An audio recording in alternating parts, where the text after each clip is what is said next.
All right. Hi, everybody. It's Dr. Gluzman here, Dr. Nellie Gluzman of Blossom Pediatrics and the Eczema Rescue Program. If this is your first time on any of these lives, big welcome. If you just started with the program, big welcome. If you're coming back after not being here for a while, big welcome. And if you've been coming weekly, big welcome to you too. I'm so happy that there's such a great turnout today. I'm just going to ask everyone to mute yourselves, please.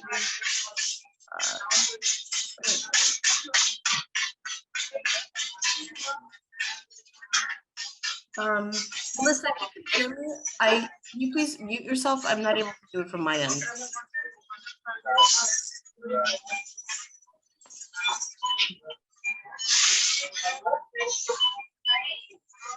Melissa?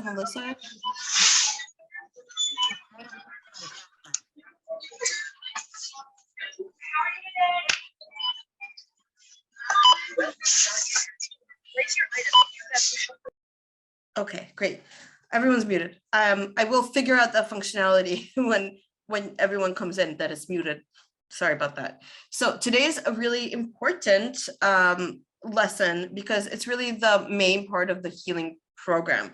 So we're all here to get rid of our kids' eczema, and we've spoken so much already about removing things. Many of you have come into this program through the 5-day eczema detox challenge, and that's usually the place that I want everyone to start with when they come into this program, because I want to make sure that that all the things that are not serving your child that might hinder their healing process of transforming eczema are taken away. And the reason for that is because no person can heal, no person, no child, no illness can resolve.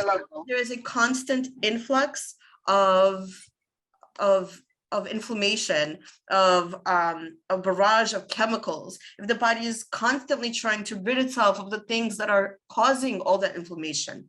And you might have heard me mention this before, but because some of you, there's a lot of new people here now, I want to mention it again, that one of the main reasons why your kids has eczema is because there's too much inflammation.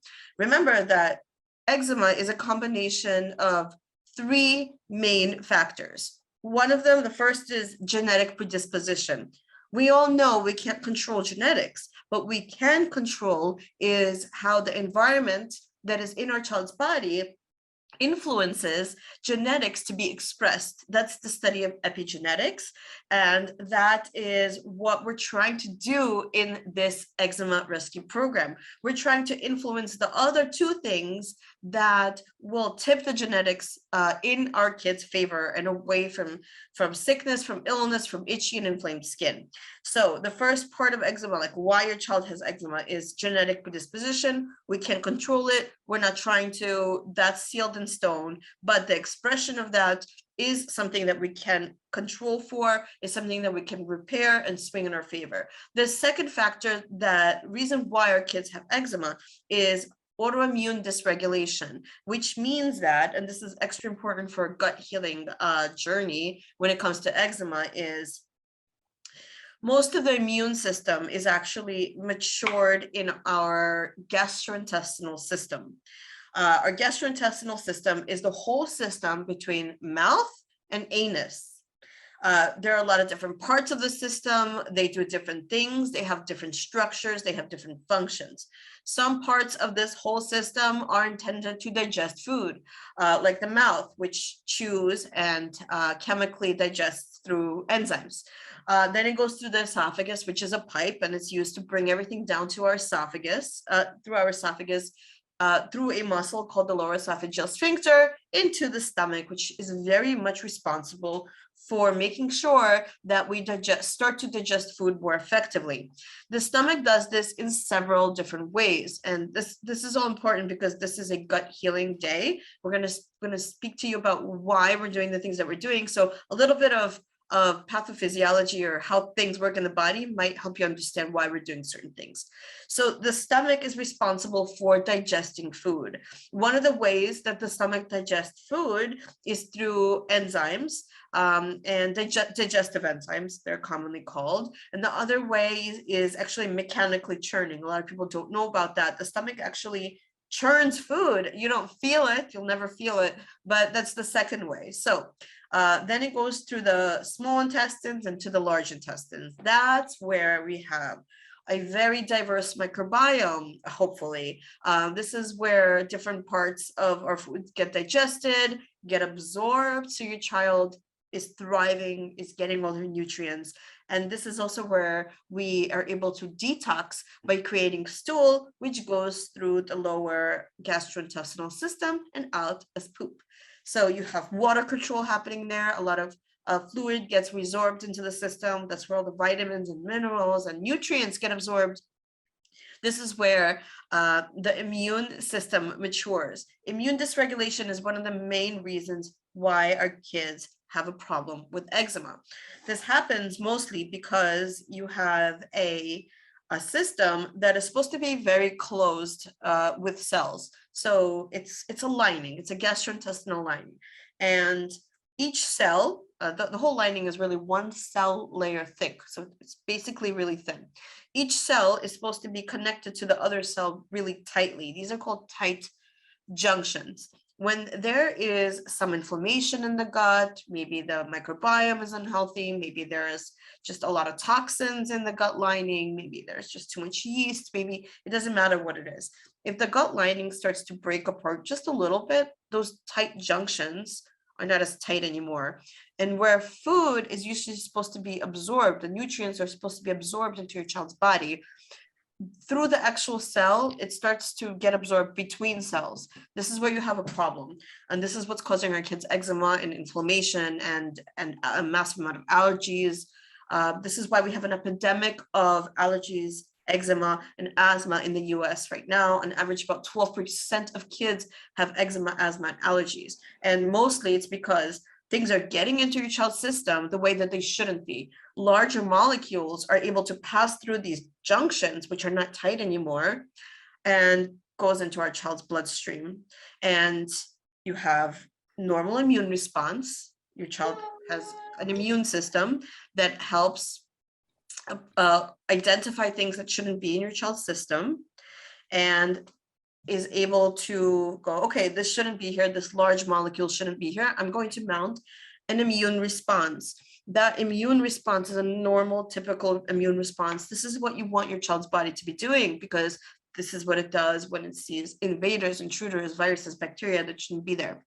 When you have a large amount of large molecules getting into your child's system through the gastrointestinal lining that is too permeable, too leaky, this is where the term leaky gut comes from, you have a lot of inflammation because the immune system is mounting an immune response constantly. And this is why we have so many kids who have so many allergies that are manifested as just, skin problems, but also as eczema, to a lot of different triggers. Not all kids with eczema have allergies, but if you're listening to this right now, I would say most of you do have kids who have foods as triggers, who might have environment as triggers, who might have, things like dairy or wheat or nuts or, eggs, whatever it may be. And by the way, every single food could be a trigger. So there's no such thing as, I've heard avocados are healthy, but my child is responding poorly to it. Could it be a trigger? Every single food in the world could be a trigger. Seemingly normal things in your child's system could be triggers. Springtime, how many of your kids have seasonal allergies? How many of you have seasonal allergies? This is actually not normal. This is a symptom of a bigger problem.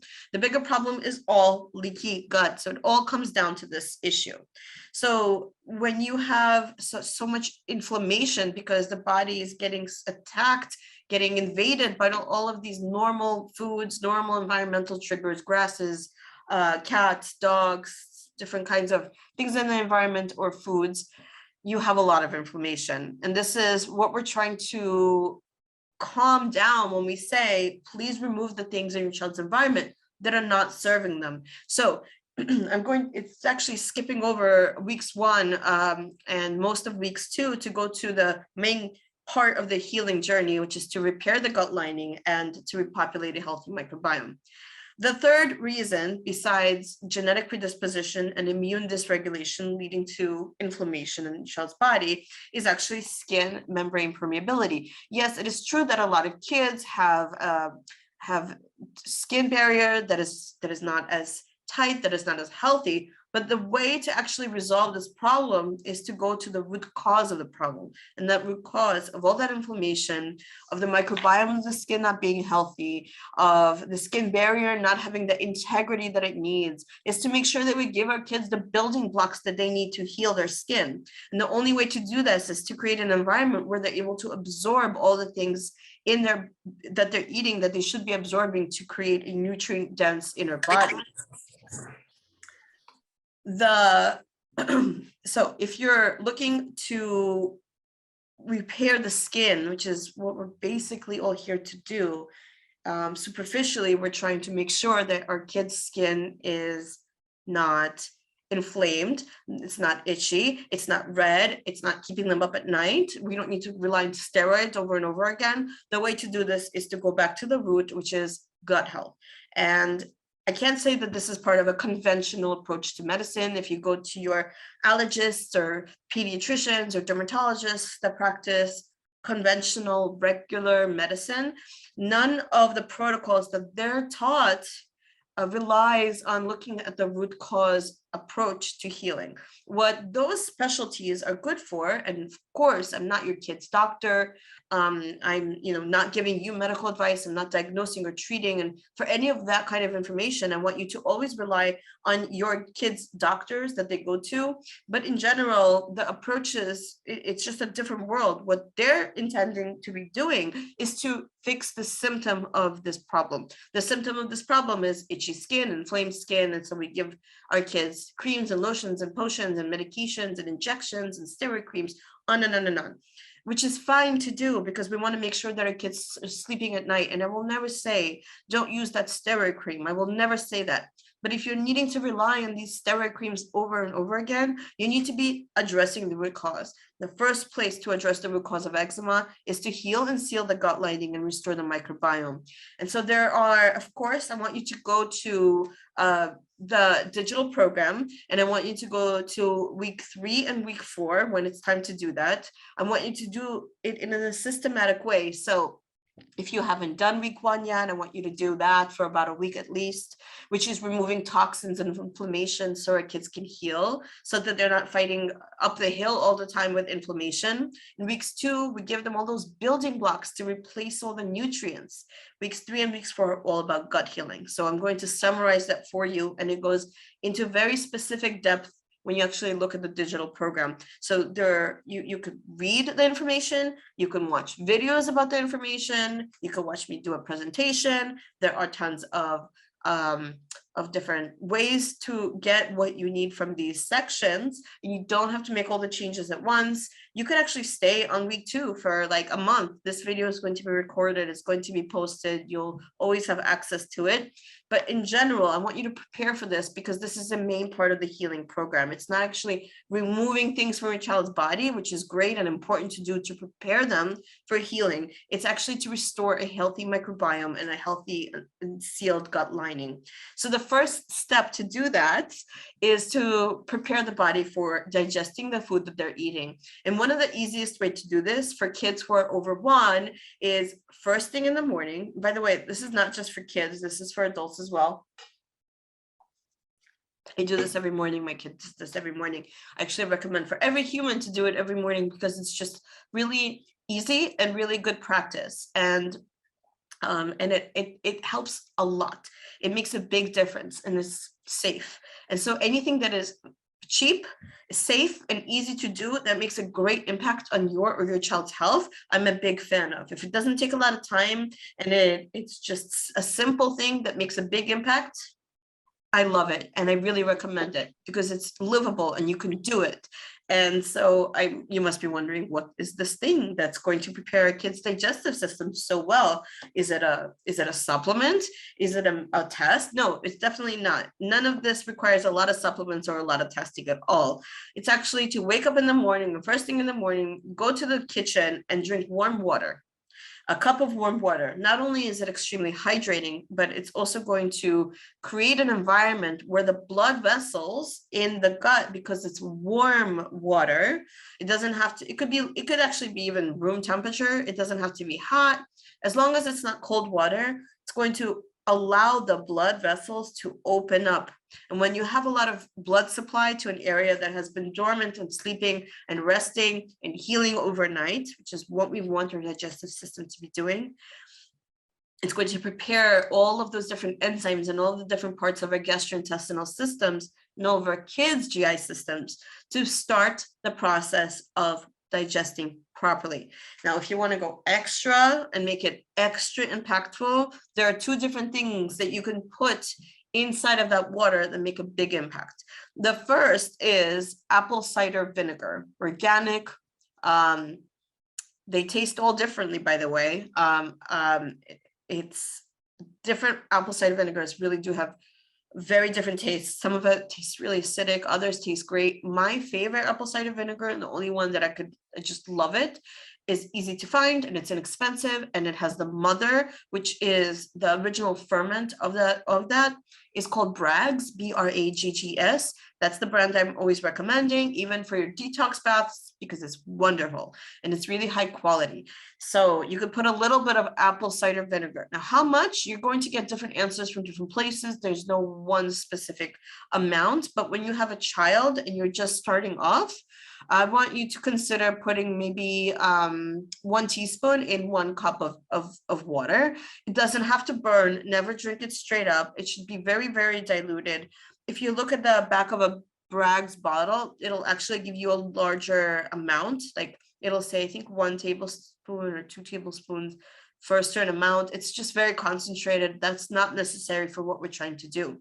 Now, not all kids like the flavor, but some do. That's great. If you don't want to do that, you could also do lemon. Both of these are going to create an environment that's going to be effective for waking up the digestive system and going to actually change the pH in the stomach to help all the digestive enzymes work better. So there are a lot of different supplements out there, that things like digestive enzymes, and they're wonderful to use at times, but I will never recommend them over trying to create an environment for the things in your child's body that are already working to work even better. So that's what we're trying to do. We're trying to create a place in our kids' stomachs that allows for all the digestive enzymes to work as best as they could possibly work, because they only work well in a certain pH. So if you add a little bit of apple cider vinegar, maybe a squeeze of lemon, there's no set amount, it just has to taste good, in warm water, and have your child drink it in the morning, it's going to make a big difference. And I think this is a practice that's really easy to do. You could do it all together. It's a nice way to wake up. I'm a big fan of this. I think it's a very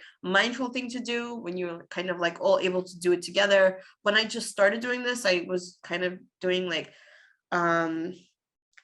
it was like a shot with my friend, with my daughter. It was like, cheers to our day, and we would drink this together. No, I was always a fan of this. So this is step 1.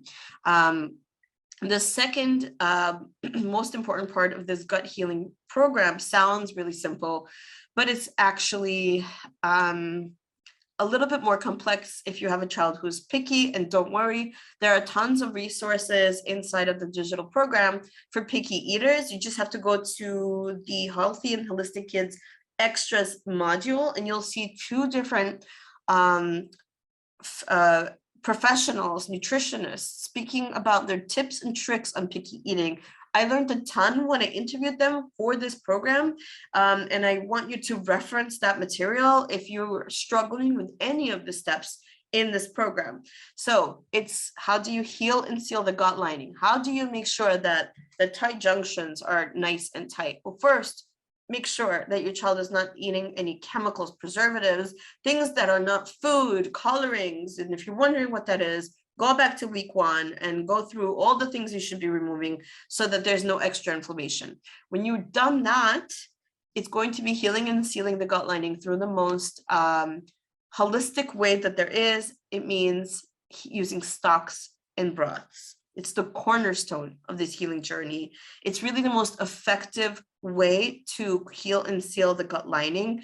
It is the most effective way to give your child the building blocks that they need to repair the rapidly growing cells of the gut lining. These building blocks of gut health are also very anti-inflammatory on contact.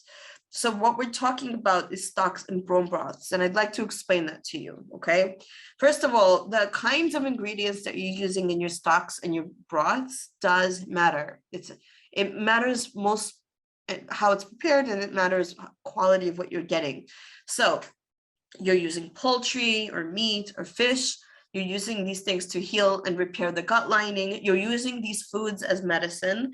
I want you to really think about making sure that you're getting free range or organic poultry, fish, or meat. When it comes to what it means, somebody asked a question about what is like organic poultry, and what is meant by that is that the food that that animal is getting, their feed, is organic, which means it's non-GMO. And that's really important, because the food that your food eats goes into you, and you don't want an animal that has been fed with genetically modified corn and soy, because that's going to be more harmful than helpful for your child. There's a very big difference between organic and free range animal products versus conventional, versus non-organic, versus animals that were raised in cramped, sunless stalls and were fed food full of chemicals.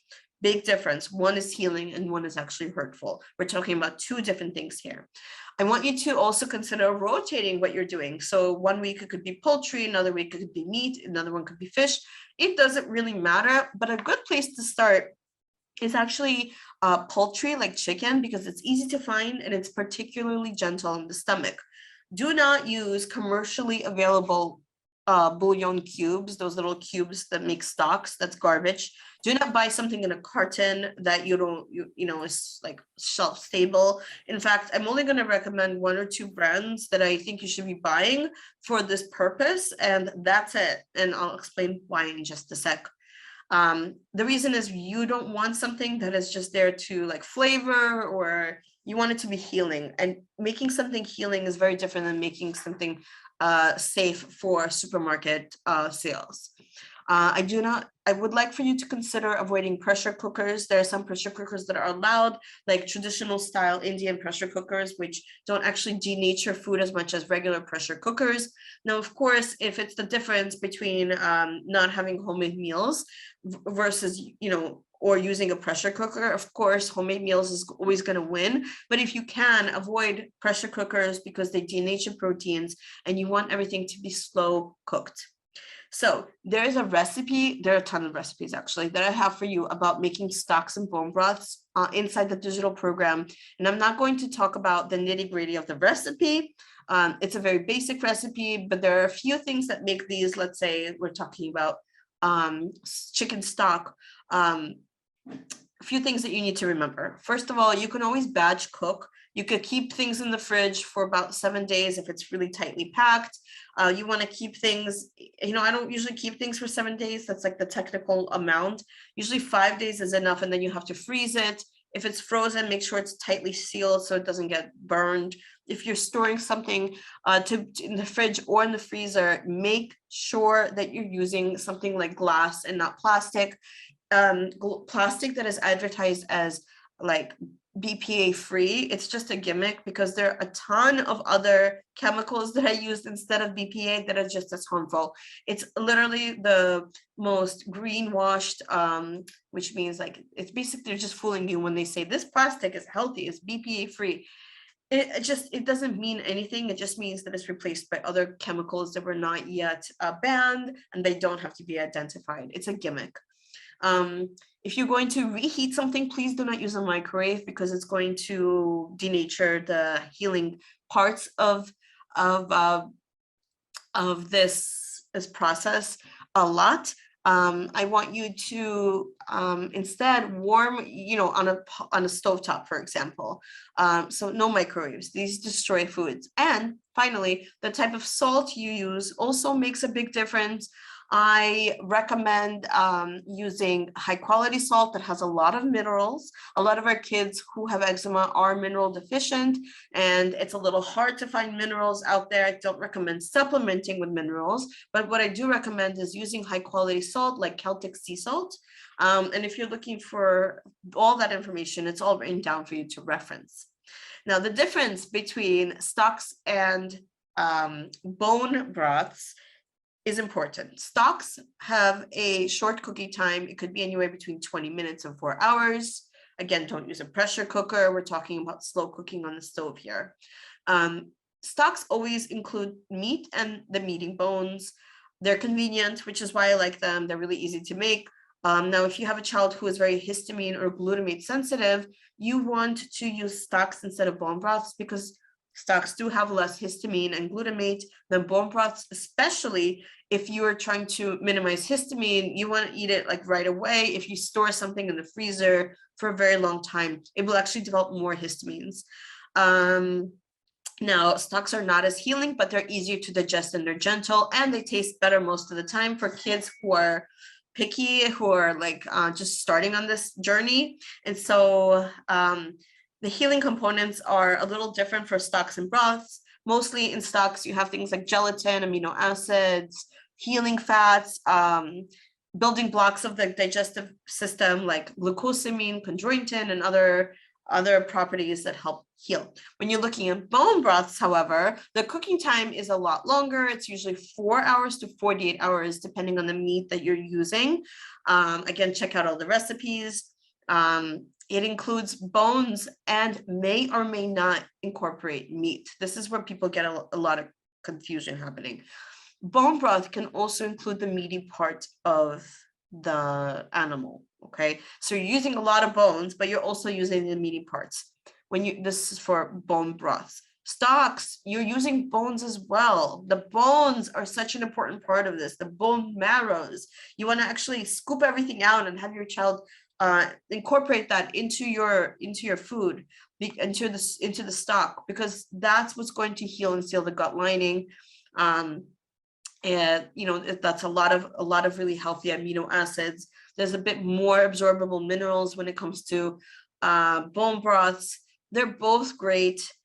They're both important for healing. You can switch them up, but it's also really important to start using them in a way that's actually going to make a big difference.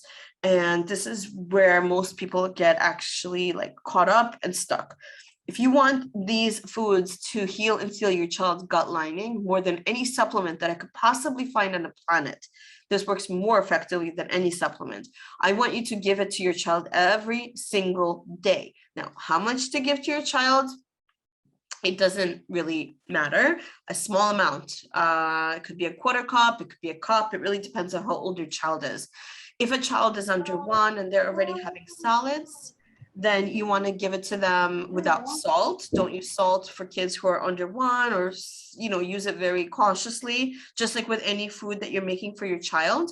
For kids who are a little bit older, you can start adding salt like Celtic sea salt. You have to give it to your child every single day. The best way to give it to your child is to have your child drink the stock between meals, meaning on an empty stomach, like a snack or a drink it warm, and that's what's going to heal and seal the gut lining most effectively.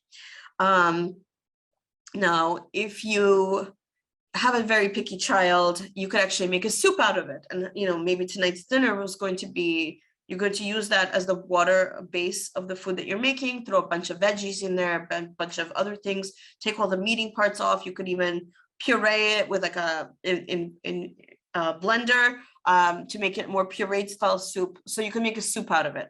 It's not as effective, but it's very effective still. For a kid who is super, super picky, is just not like loving the taste, I would recommend using that stock in any recipe that calls for water to be added to it.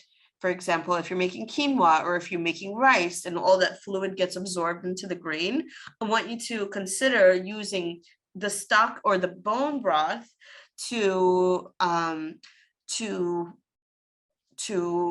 get all those stocks and broths into your child's diet on a daily basis. Daily basis is key, okay? Sometimes for picky eaters, I would tell the parents, you know, instead of offering your child, like let's say it's their snack time, or if they're just waking up from a nap, instead of offering them a snack, offer the stock first or bone broth first to drink, to sip on, maybe drink it with a spoon. It doesn't have to be a large amount again, but it does have to be every day. And that way they'll be more open to having it. There are also very healthy vegan bone broth recipes that are extremely anti-inflammatory on contact and healthy. And I do have a very good recipe that I love posted inside the digital program. And I just want you to know that it's not the same as the animal-based stocks and broths, but they do create an environment for healing for the gut lining. So take a look at that. Somebody asked me recently on our community, on our close community, like, well, what about vegan bone broth? The question is actually, what are you putting in it? Because vegan bone broth can mean anything. Some of my favorite ingredients to put inside of a vegan bone broth that makes it healing is things like seaweed, are things like garlic and onion, which are prebiotics, which you really should be putting into every stock and broth. These are prebiotics that is food for the microbiome to eat. And you know, you want to be using things like ginger at times. Ginger tea is also, ginger in general is also very anti-inflammatory. And I'm a big fan of incorporating that into your child's diet every day. Now, speaking of ginger, finally, one of the best ways to heal and seal the gut lining is also and calm the inflammation on contact is to give your child ginger tea to drink. Now, I don't mean the tea packets, and I don't mean like tea section. I mean, get ginger, chop it up, put it in the water, and have it boil for like 15 minutes. So, boiled ginger, when it's boiled for a long time, releases different antiviral and anti-inflammatory properties that it doesn't normally have when it's raw, even though raw is great too, even though juicing it is great too. Boil it up, then put a little bit of honey in it for kids who are over 1, maybe a little bit of lemon, and have your child drink that if you're giving them something to drink throughout the day, especially in the evening, especially as we go into the winter season. And so that's another really important way to calm the gastrointestinal system's inflammation so that it can heal. Okay, so that's on gut healing. There's a really large component that I didn't speak about yet. I'm going to do it in a different section. It's actually week 4 of the protocol. It's restoring the microbiome. That's a whole different section. I'm going to be doing a live about this as well, but all the content in about a month, but all the content that you need to be successful in the process of healing your child is actually written down for you inside the digital program. And if you don't have access to it, if you lost access, there's a reset password button, or you could just email me, and my team and I will help you out. So I gave you a lot of information, and I'm going to be taking questions. So you could just ask me popcorn style about this, anything I spoke about, or any other questions that you may have. This is the Q&A part of today. Hi, good afternoon, ma'am. So I have a question, like, since I noticed my kids have high histamine, so bone broth consists of high histamine. So like what exactly we have to give, and like in how many intervals? Like I know you've been telling between meals, but it would onion, garlic, and like what kind of vegetables? Sure. So the recipe, the actual recipe, I'm not going to go through it now, but the actual recipe is in the digital program, but it does always includes onion and garlic. Why? Because these are prebiotic foods and they make everything delicious. So onion and garlic is in there. Then if you're making, I would say if your child is histamine sensitive, start with chicken stock and make it fresh. Don't leave it in the fridge for more than a couple of days. You could make it like once every 3 days. It will not have a lot of histamine. Bone broths have a lot of histamine. And then you could throw any vegetable in there that you'd like. to be honest. It doesn't matter. It does matter. What you want is to pick vegetables that are local, seasonal, and organic. The kinds of vegetables that are grown with soil, real vegetables that are picked recently, not transported from across the world somewhere else from a different country, picked when they're not ripe, brought to the US just so you kind of could eat it. I would recommend staying away from that as the main part of your child's diet. Of course, there are certain things that you love from home, whatever, that's fine. But the main part of your child's diet should be local and seasonal foods. So the answer is any vegetable that you want. There's no one right vegetable. I actually started to say there's no such thing as superfoods. It's kind of all food is superfood when it's created properly. That's what I mean to say. And if it's grown properly, if it's created an environment that actually allows that food to have nutrient value. So stick to stocks for your histamine sensitive child. How much? There's no max. That's the problem. This is actually based on a protocol called the Gut and Psychology Syndrome Protocol. I'm a practitioner of this protocol, and my mentor was Dr. McBride, and it's a protocol that has been used for a lot of adults and kids who have a lot of different kinds of chronic illnesses. The main part of this program and this protocol is to heal the gut, but it's very limiting, and it's very difficult for kids who are already limited and growing to use. So I've used this protocol for kids who have refractory seizures, who have really bad autoimmune disease, who have things like Crohn's disease, like bad, really, really sick, where you have no other solution. Your kids with eczema, I don't think they should be using a limiting protocol like that. It takes it just takes a lot out of a family. This is like when you have nothing to lose and only things to gain. That's when you start doing limiting difficult protocols. This is supposed to be about adding things in. So for those of you who are like, I don't know what to feed my kid, the answer is going to be stocks and broths and all the vegetables that you put inside of it. That's the answer. So how much? There's no max. In this protocol, it's like 3 times a day. You could do it 3 times a day. I find it difficult to say, really, it doesn't work when I tell parents, I want your child to drink 1 cup of stock every single day, 3 times a day for a month. It's never going to happen. Instead, just consider it never happened. Instead, I'm going to say, even a few sips will make a big difference, but it has to be every day, at least once a day. That's the magic spot. For how long to continue this, it's up to you. The longer you do it, the more healing is going to happen. So all of your kids are different. You're in different places of your healing journey. Some of your kids will heal faster than others. And I wish it was all the same, and I wish everyone was better in a couple of weeks. It's not like that. It's never going to happen. But if you're using stocks and broths properly, if you're getting the right ingredients, and if you make them properly, you're going to see improvement. And not just in the eczema, but everywhere else that is their lives as well. One question, ma'am, like with high histamine, suppose because I know my kids because I've removed dairy, gluten and sugar, but I still itching. So now last week I started the high histamine foods. I see little difference in my son, but my daughter still, she's itchy, and then I'm keeping steroid. So like my question is there a way, like once when the gut is healed, that we can reintroduce the food? Or yeah. So at the end of, that's my dog, sorry. At the end of 4 weeks, because this is technically it's a 4-week protocol. At the end of the 4 weeks, you get to decide, do you reintroduce the things that you took away, or do you continue? Okay, it's your choice. The goal is really to have your child be able to eat and drink everything that they want. When you do that, is up to you. Personally, I think if there's massive improvement, just do this for another couple of months before you start introducing things that might have not served them in the past. But the goal of gut healing is to seal the gut lining. And ultimately, if you do this, nothing else will be coming into your child's bloodstream that is going to cause inflammation, right? So all those antibodies that were seeing those things and very appropriately attacking it are not going to they're going to fade away. They're going to forget. They're not going to be as responsive. And that's where you start to see allergies start to subside. It's harder to get rid of food allergies and seasonal allergies. It's harder than eczema, but that's really what happens after some time. It usually happens after like many, many months.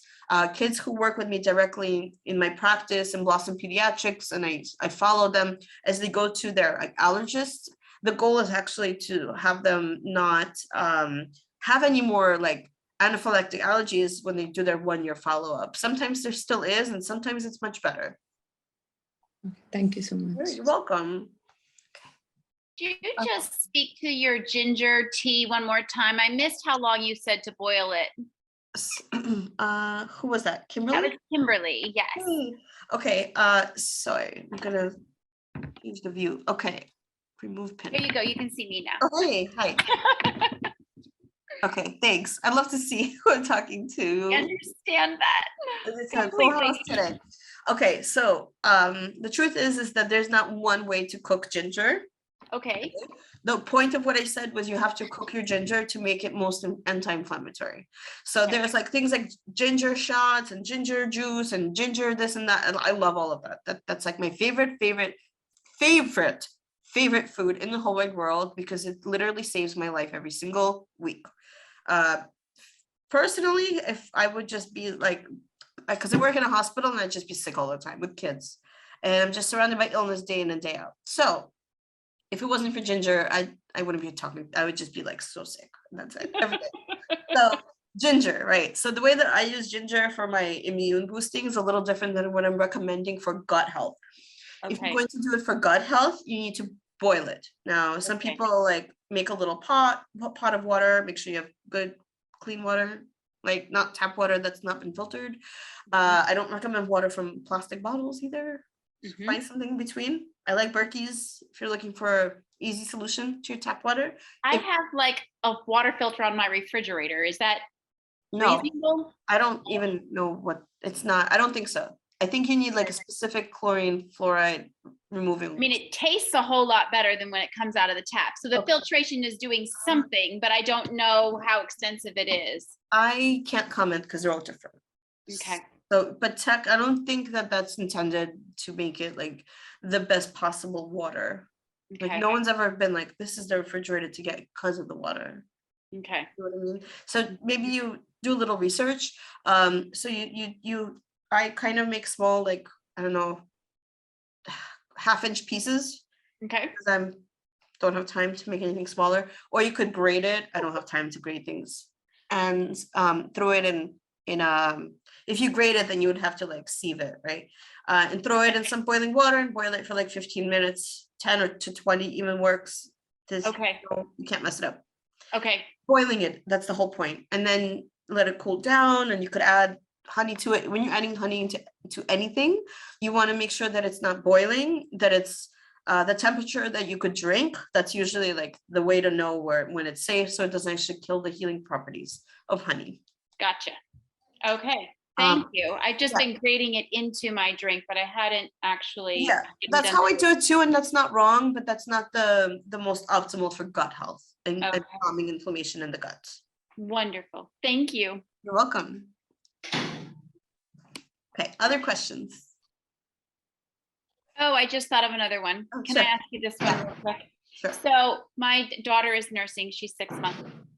She has eczema.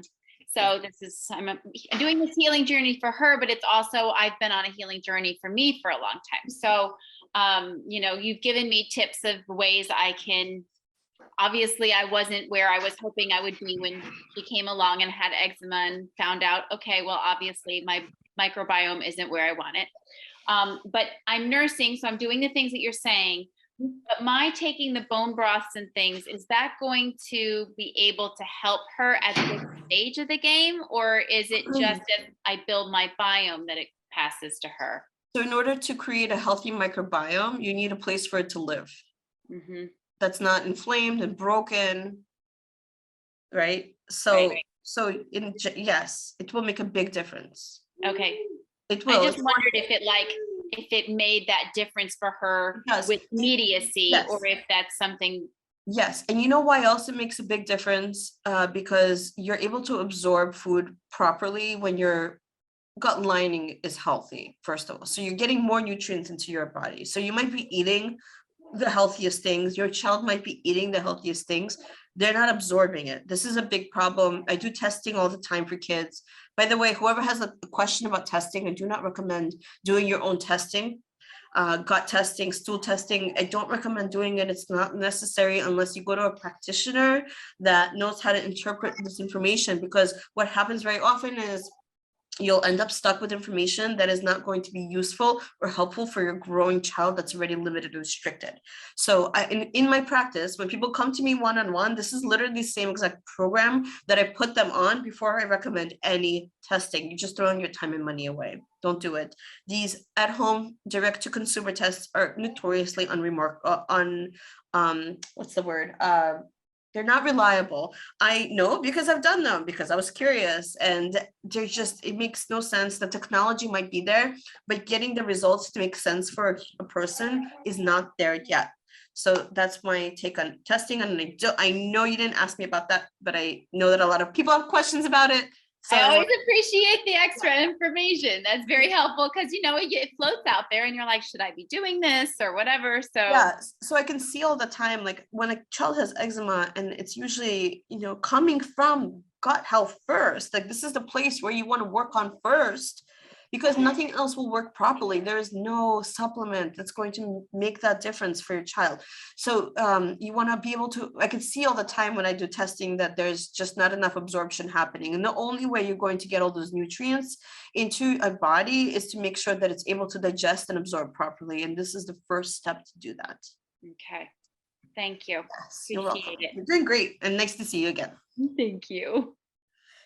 Okay, other questions? I have one. I think it's kind of similar to hers, so I think now's a good time to ask if that's okay. Yeah. So my kiddo is 10 months old, and so I'm wondering about how much of this stuff I can do with him, like the warm water and apple cider vinegar. No. Yeah, don't do that. Okay, so you're in a very special place with your child because they're starting to eat foods, and the kinds of foods that you're giving to your child now will make a big difference in how quickly they get better. This is like a sweet spot, I call it, between like 10 months and like age 2 is a very sweet spot. Kids who are on the younger side tend to, in general, like have an easier time getting better. I want you to take a look inside the digital program, and there's an actual guide for babies. It's under the replace section, week 2, and it's called Wholesome Food Choices for Wholesome Babies. And this is what you're going to be using as your main. It's a very long guide about what you to feed your child. So I don't recommend doing for 10-month-old. I don't really recommend apple cider vinegar. And of course, always ask your pediatrician if you're not sure, but the types of foods that you're going to be choosing will be stocks and broths, by the way. Start with stocks, don't put a lot of salt or no salt at all, and stay away from pouches, things with citric acid in it as a preservative, even if it's like organic baby food. Make your own if you can. Citric acid, by the way, is actually mold, derived from mold. It is not vitamin C, and it's actually really, really, really unhealthy. It's used everywhere. It's a black mold derivative used as a preservative.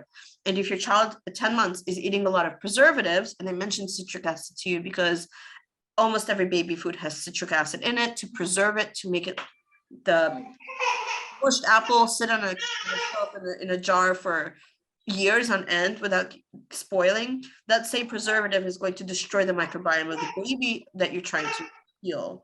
So, okay, so that's what you're going to be implementing. I mean, lemon too might be a little much. Use your best judgment. Some people. Okay. Yeah. One more follow-up question. So we just got back from the hospital from a skin infection. So he's been on a lot of antibiotics and antivirals. So would you suggest I also jump into probiotics, or should I still wait for that? No, I think you should probiotics, because the antibiotics really could have done a big number. I would say the one that I'm leaning towards in general for the situation that you're in is probably going to be smidge sensitive infant powder. Okay. Okay. Start slow with any probiotic. You want to start slow. Start with just like a sprinkle, and then work your way up over the course of several weeks to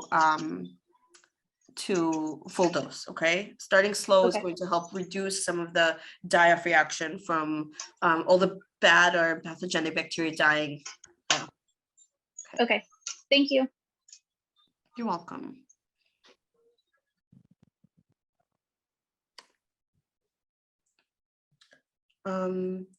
Okay, I'm actually going to answer like a few questions inside the chat box. So iPhone 2, I'm not sure who this was, asked, pure Himalayan pink crystal salt is not recommended.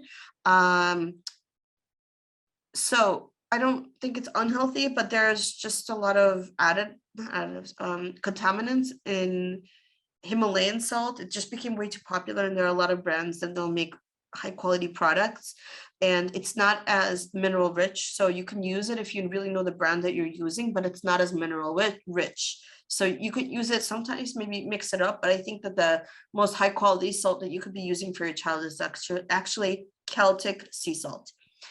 Sunshine asks, can a 1-year-old have mild flavored ginger tea? Yes, you could definitely do mild. The name of this whole game is to make sure our kids love what they're doing and start off really slow and super mild. Small works wonders. Very mild will work great. It doesn't have to be strong or painful or burning, which ginger can do. And we also want to make sure that we don't traumatize our little ones with flavors. So starting off slow helps. There are a lot of studies that show and prove that 1-year-olds or kids around that age who are about starting to eat actually have to taste something up to 7 times before they accept it. So just because they didn't like something the first 6 times doesn't mean that they're not going to like it again. This is normal development of taste buds in a child. Let's see, Adongo asked, is there a test to know if a child is histamine intolerant? There's actually no good test for this. And I want you to take a look at the whole section that I have for histamine intolerance. It's under the module. I moved it to a different module, and it's at the bottom, and the whole module is called My Child is Not Better. What do I do?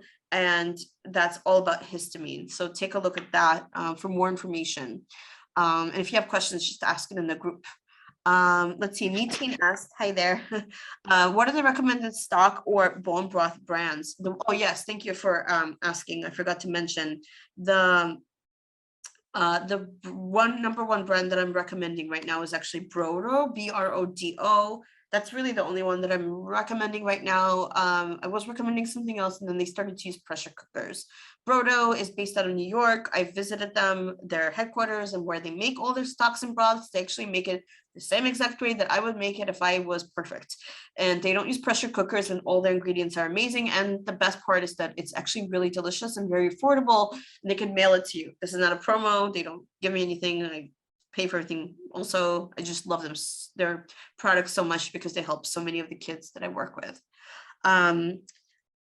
Taylor, what about ascorbic acid? That's the same thing. You don't want anything with ascorbic acid in it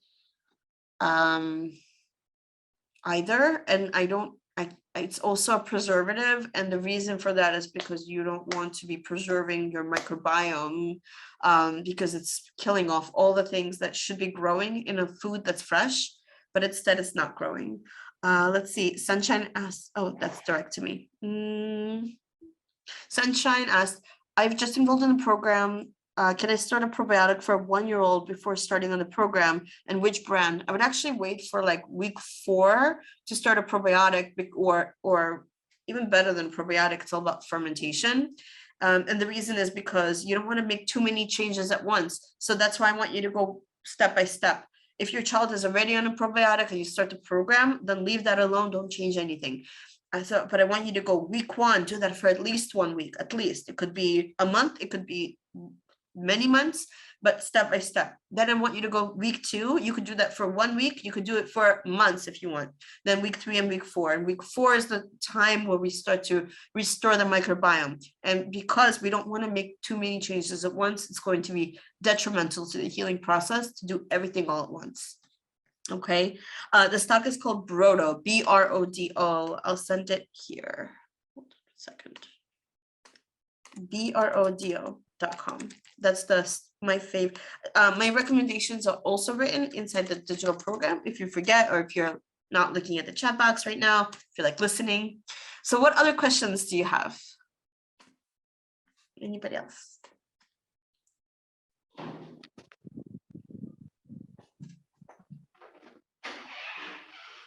Shirley asked, is malic acid the same as ascorbic acid? I am not sure. Can I get back to you? I'm gonna jot this down and get back. I imagine it's not, but I want to give you like a scientific real answer that's evidence-based research. So I will get back to you, Shirley. Great question, and I love your questions. Thank you. Let's see. Okay, Sunshine asked how to help itching in week 1. I would say go to detox baths or switch out the kinds of topical things that you're using. You could look at the guide that I have published under extras and also under itch solutions inside the digital program. There's a big written guide on all the different things you could do for itching, and you could start those things in as early as week 1. So Sandra asked, should we wait until the skin is completely clear before starting the probiotic? Yes. Oh, no, I'm sorry. I misread. Should we wait until the skin is completely clear? No, you don't wait until skin is completely clear before starting the probiotic. You just want to make sure that you create at least for 1 week, give your kids stocks and broths and do week 3 to before starting to rebuild the microbiome of the body. Okay. The iPhone 2, I don't know who this is, asked, any thoughts on diatomaceous earth? I have used it in my own personal like detox programs when I learn from other people and I take my own classes. It's adult based. I don't have any good research to indicate that it's safe for children, and that's why I don't recommend it. So in general, I have used it. I have been recommended it from my own functional medicine doctors because I'm not an adult doctor. I could really only speak on kids' health. Kids are not little adults, and you want to make sure that something is specifically healthy for children before you can recommend it to them. So I know there's a ton of like different supplements for kids, for adults that are out there, but they're not safe for kids. Kids manage different detox functions of a body differently than adults. I'm sorry, 1 second, my charger is dying. Hold on 1 second, everybody.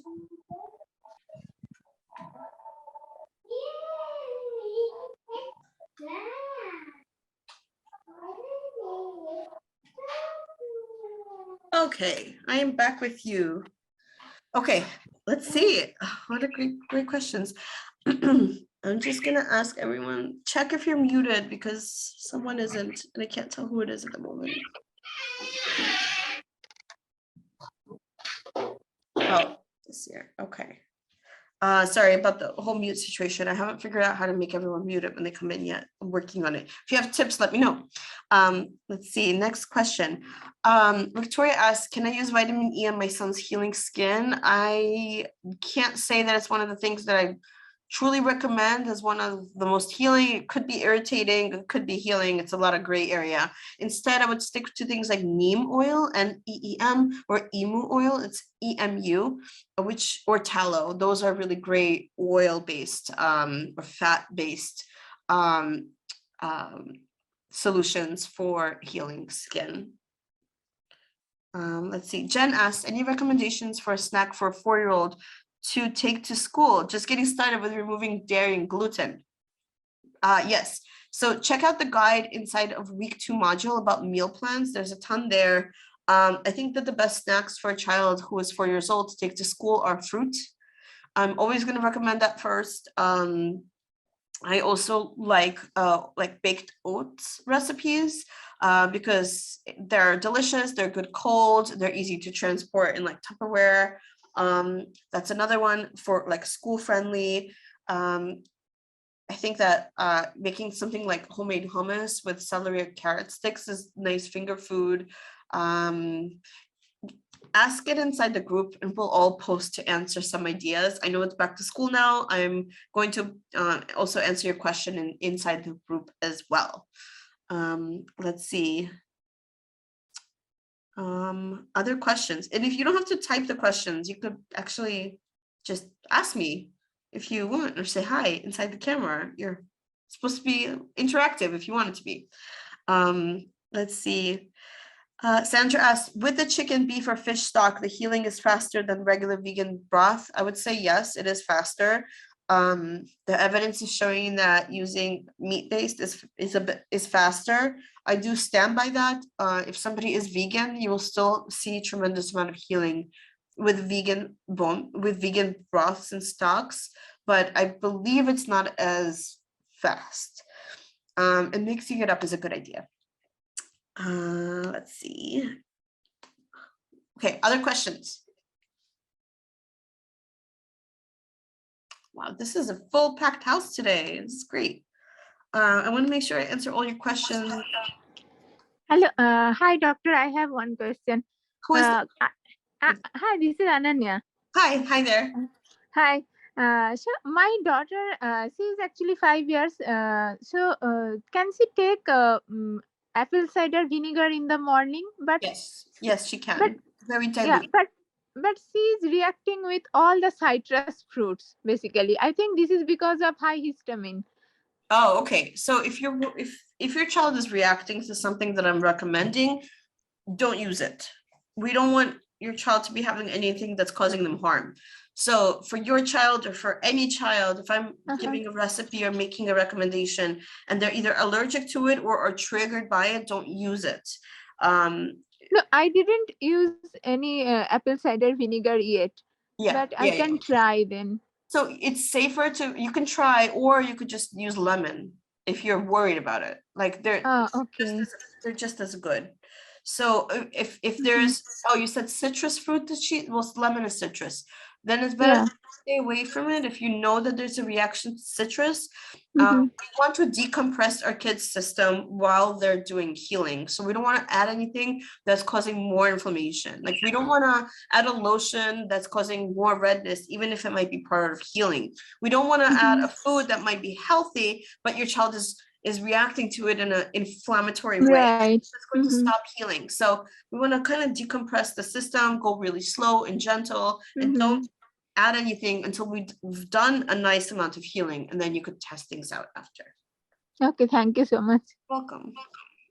Hi, this is Radhika. I have one question. Hi, Radhika. Nice to see you here. I was hoping you'd come because you had a lot of great questions. Actually, I just want to know before I start this program. So in case of flare-ups, like, is it recommended to use hydrocortisone? We are just using 1% hydrocortisone as recommended by our pediatrician, and that is only in case if there are flare-ups. Otherwise, we are not using it. So whatever your child's pediatrician recommended to you and your child is what you should be doing, and none of the recommendations that I'm giving should ever interfere with that. So if there's something that I'm recommending, but your pediatrician said don't use that or use something else, that's the way to go. Most of the time, pediatricians don't talk about gut healing. This is like a different part of healing. So we're not interfering with any of the recommendations. So if your child's pediatrician said to use hydrocortisone, then use it. There's nothing wrong with using these things. Sometimes if you use them for a very long time, there could be problems, and that's why we're in this program. But in case if we'll use it, then how we'll get to know whether this program is working or not? You won't know. You won't know easily, so right away, but you will know after about a month. So there's in the beginning of the program, Radhika, there's a section in the beginning. It's like an introductory section, and there's a little test that you take that looks at all the different parts of your child's system, not just eczema. We're looking at the whole body approach. And it's going to ask you to rate every part of your child's system on a number scale, like how is your child sleeping? How is your child pooping? All those very detailed questions. I want you, if you're just starting off in this program, I want you to take that test now and then take it again in a month, because that's one way to know if there's improvement. Now, what will happen ultimately is, you know, maybe there'll be some improvement within a certain time. But what usually happens is the flares stop, or there's more time between the eczema flares, or Okay. you don't need to use as many steroids, or you don't need to have such long eczema flares, or the triggers start to subside. It's a slow and gradual process. Very often it's 2 steps forward, 1 step back. Do not be discouraged when that happens. That's normal, and that's part of the healing process. So I guess you don't like the day of, if you use a steroid cream, you're going to see improvement, of course. You won't know if it's because of the program or not, but you will know in about a month how your kid is doing. Okay, definitely. Thank you. You're welcome. Any other questions? Yes, I again have one question. So for the flare-ups, apart from hydrocortisone, if it's mild flare-up, then what is suggested? Neem oil or? Yeah, you have options. So I did create a guide that you have access to now, Radhika. When you go inside the digital program, Okay. it's under the module called Itch Solutions and Okay. Itch and Sleep Solutions. There's a downloadable guide with all my favorites. I'm actually going to update it because I found a really great brand recently. I'm so excited about it, and I can't wait to share it.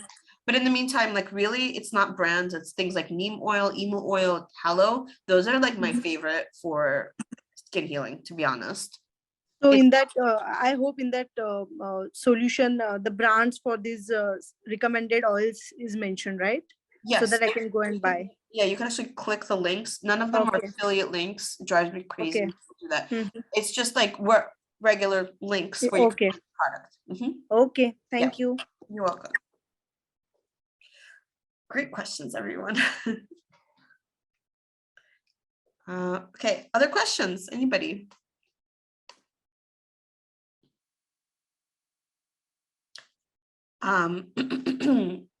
Last call.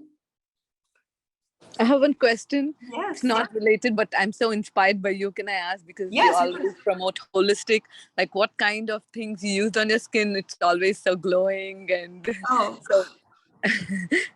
okay. Because I know you'll not use anything chemicals based on the program which I'm doing. I know you are so holistic. So for myself, when I see you, I get inspired. So I'm like, I want to ask you this question. Okay. The answer is I don't really look like this. This is a really good camera and a good light. First of all, I don't look like this in person. Thank you. Second, the only product that I use on my face is I don't really use makeup unless I go on camera. And most of the time you won't see me with makeup because it's so irritating.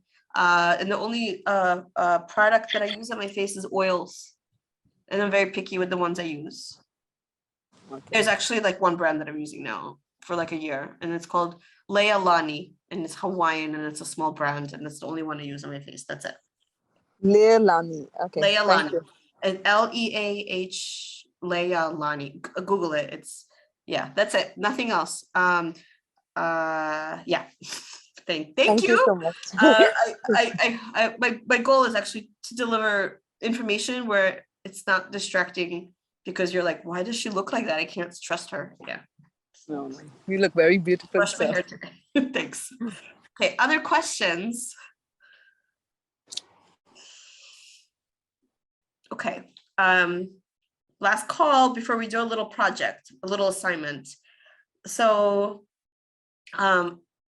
we just have a few more minutes left, and I think it would be really nice to end this call on like a positive note.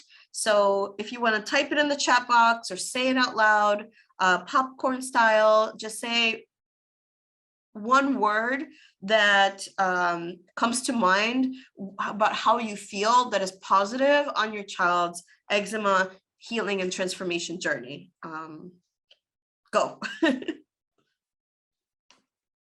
One word that comes to mind to represent how you feel on your child's eczema journey.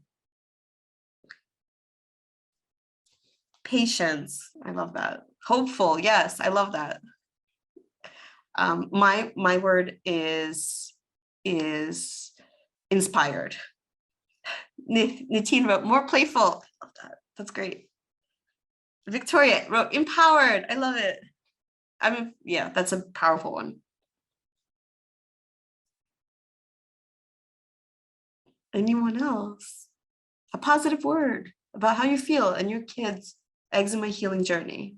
Actually, it's our journeys too. So that's why we should take a moment and I think ground in our mental state and how we feel about the whole thing, because our kids will feel it as well. Sunshine wrote positive, and that's wonderful. Okay, thank you, everybody. Last call for words. Okay, so our next meeting is going to be in September. It's going to be September 6th. I'm going to be sending out, it's in 2 weeks, September 6th. The topic is going to be, oh yeah, perfect. The most potent probiotics for eczema transformation. So that's what we'll be talking about, the most potent probiotics. I'm going to be sending you emails to remind you. I'm also going to be posting it inside the community page. And there's a very nifty link that you could sign up for that actually brings everything to your calendar. It looks just like, you can't see, just like this on your I guess you can't see from here. Calendar link. So it reminds you. So it's like, hey, you have a live coming up. If you miss any of the lives, it's fine. You could rewatch it. Please give me a few days to post any of the videos up inside the community page. I'll also be posting these videos inside of the digital program. If you want to rewatch all the, there's probably like 100 hours of video now. It's that I've been teaching from before many of you have started. You could also rewatch those. So there's plenty of information to go through. Please take it step by step, be gentle with yourselves. And if you're looking for support and have questions, please ask them inside our closed community. I hope everybody has the most fabulous weeks ahead. And I can't wait to see you inside our community page. Thank you. Thank you so much.